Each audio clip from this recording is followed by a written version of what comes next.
"I am your master," a tourist said to a teenage girl. I was about 15. Our country had just regained its independence. When the borders opened, tourists began pouring in, mostly from a neighboring country. The journey was short. By their standards, the prices were ridiculously low, because our country had been closed off since long before I was born. I knew nothing about the outside world except what we had been shown in school books.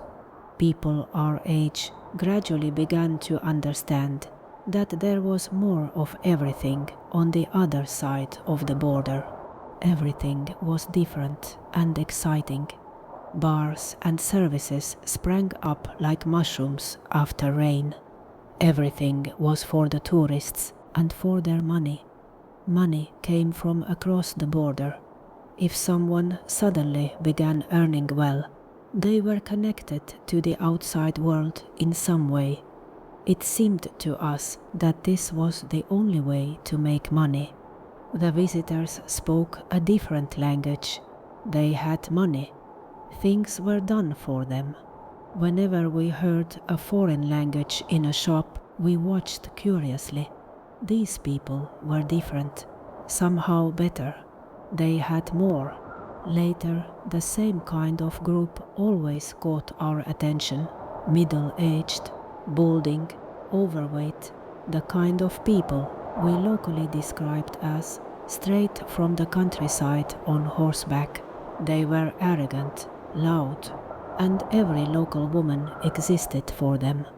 I was sitting in a bar with two girls my age. We were drinking hot red wine because it was Christmas. It was our favorite bar. Cozy, wooden interior, quiet music, a place where we could gossip in peace. Then we heard noise from downstairs. A group came in, one middle-aged woman and three men around the same age. They ordered enough drinks to cover the table. The Christmas peace disappeared in an instant. We finished our wine and decided to leave. As I walked past their table, one of the men grabbed me and pulled me onto his lap, clumsily. I hit the table. Drinks spilled. I froze in fear. I sat there silently. I thought they would be angry with me and make me pay for the spilled drinks. I had no money.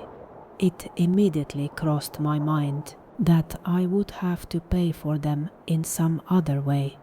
The man began groping me. Suddenly, I felt disgusted. I became angry and pulled myself free. He grabbed my wrist tightly. There was something unpleasant about his stare. Too confident.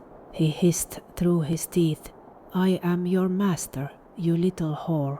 Everyone at the table laughed. One laugh rose above all the others. I looked up. It came from the woman in their group.